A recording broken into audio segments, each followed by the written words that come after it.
Oke, adik-adik ketemu lagi dengan kakak di Kimia Koloid. Sekarang kita akan coba bahas untuk soal berikutnya.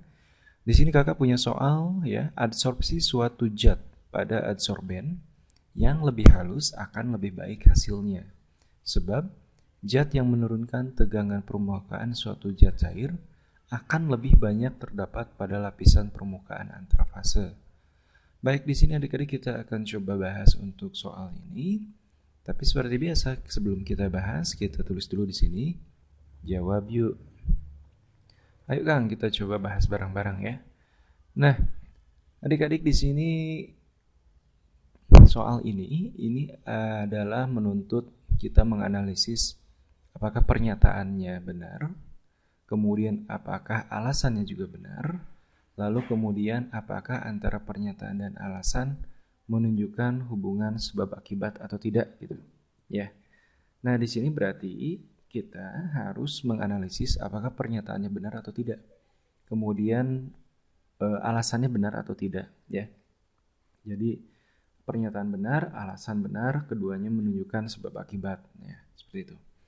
Nah, kita lihat dulu untuk adsorpsi suatu zat pada adsorben yang lebih halus akan lebih baik hasilnya, ya. Jadi ingat adik-adik ya, di sini kakak tulis dulu, ingat ya.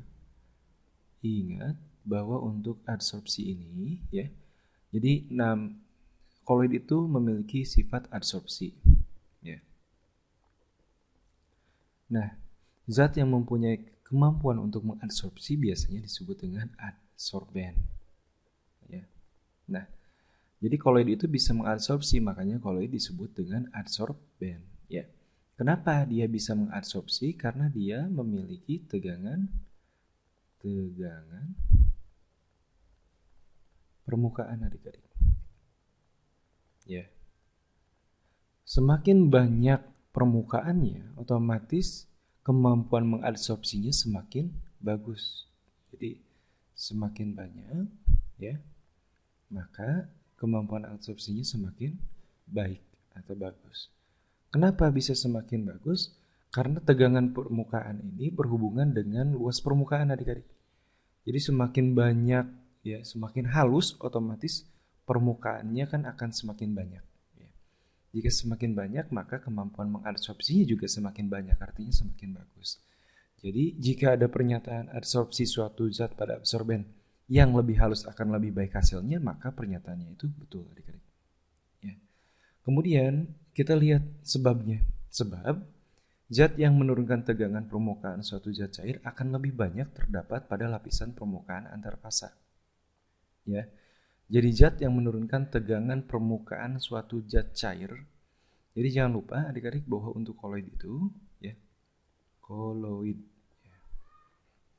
koloid itu biasanya, ya, itu kalau dalam suatu zat cair berarti dia fase pendispersi itu adalah air adik-adik. Nah, air juga jangan lupa dia memiliki tegangan permukaan, ya. Untuk menurunkan agar tegangan apa namanya, yang diadsorpsi itu menempel dengan baik di koloid, maka tegangan permukaan cairnya harus dikurangi. Dengan cara apa? Dengan cara koloid yang dimasukkan itu lebih banyak. Jadi interaksi antar fasanya, antar permukaannya akan lebih baik dengan koloid. Jadi fungsi sebagai adsorbennya akan berjalan dengan baik. Jadi zat yang menurunkan tegangan permukaan suatu zat cairnya akan lebih banyak pada permukaan, betul, permukaan antar fasanya. Jadi kita lihat ini pernyataannya, ini alasannya menunjukkan sebab akibat. Jangan lupa jika berhubungan menunjukkan sebab akibat, kemudian pernyataannya betul, alasannya betul, maka opsinya adalah A, adik-adik ya. Jadi untuk soal ini jawabannya adalah A. Ya. Mungkin secara sekilas ya kita akan menemukan kesulitan untuk menerjemahkan ini. Ya. Ya, jadi kalau sekilas mungkin tidak ada hubungannya, tapi kalau kita lihat lagi, memang untuk menurunkan tegangan permukaan suatu zat cair ya, ini suatu zat cair akan lebih banyak pada lapisan permukaan antar fasa, artinya lebih halus akan lebih baik, begitu ya. Baik adik-adik, bagaimana, sudah cukup jelas? Jika sudah cukup jelas, kakak cukupkan dulu sampai di sini. Kita ketemu lagi di soal berikutnya. See you then. Assalamualaikum warahmatullahi wabarakatuh.